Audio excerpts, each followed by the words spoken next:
And here we are, welcome back to the amazing Button Willow Raceway. Now, you may be wondering what is on the agenda for today.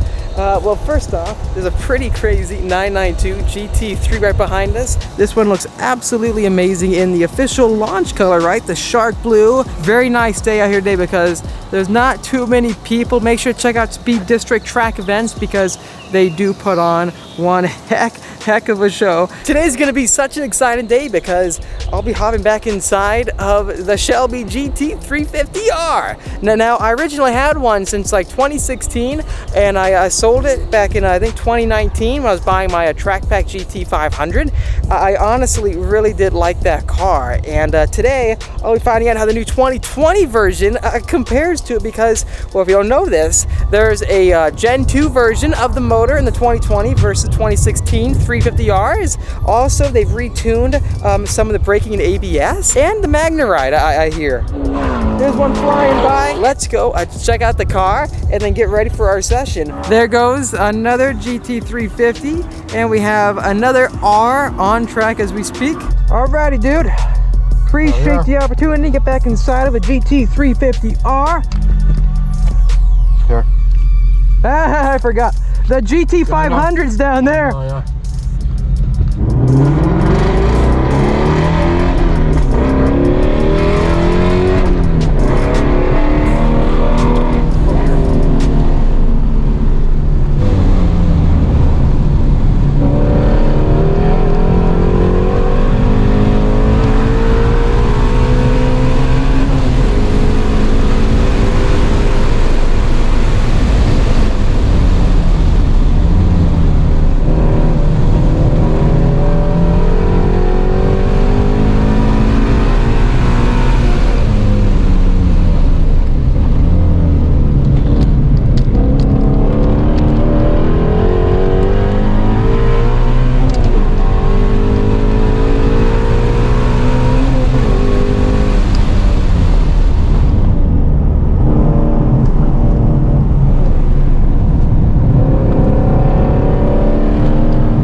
I am in shock. I got to take a break. It's been a long time since I've driven that car, and I realized that I wore the wrong shoes.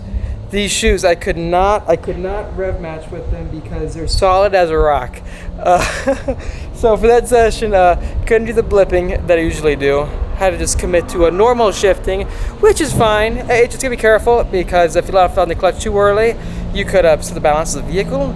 Obviously for hot laps, you want to make sure that you rev match. Getting a feel for the car again though, it shocks me because right away it's not as fast as the GT500 the track back, but it carries the momentum very well and it feels more agile and just more balanced. In comparison to my R, I don't think that the difference is very noticeable.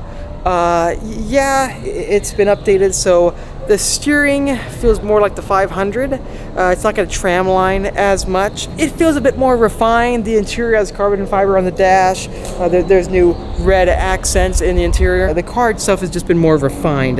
It's not gonna be like night and day. Maybe like a second faster on track with the new tuning of the ABS. They've reprogrammed, I believe, how you can trail brake in with the software, which is pretty cool. One major thing the car could have benefited from, that the Mach 1 benefits from, is the active rev matching. However, at the same time, going corner to corner with the vehicle and having to try to do it yourself gives you a certain level of driver rewardment that an auto blipping system wouldn't give you. It's got its own perks over the GT500. I would say it's still a car that you should consider looking at getting if you're a fan of the most raw and a mechanical feeling Mustang yet.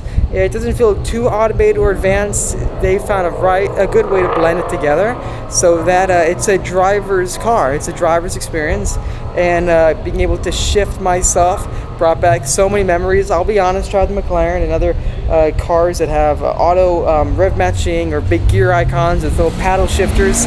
It makes it much easier. If you want to go faster, then the manual cars are not the way to go. If you want to be more engaged with the vehicle and get out of it and kind of go like, that was a workout, then you gotta get a manual transmission vehicle. Anyways, the sun is going down right now, as you can see. If you enjoyed this track video, please make sure to hit that like button, also subscribe for much more great videos coming out your way. Gonna be going to the track much more, so stay tuned for that. To summarize my experience in the 350, I think it's gonna go down in history as one of the best. I think it is the best driver's cars that a Mustang ever made. Anyone can hop inside of that car right there and learn how to better themselves as a driver. It invites anybody. Anyways, thanks for watching this video. If you liked it, make sure to hit that like button. It'll help me out. Also subscribe for much more great content coming out your way. I'll see all of you in the next video.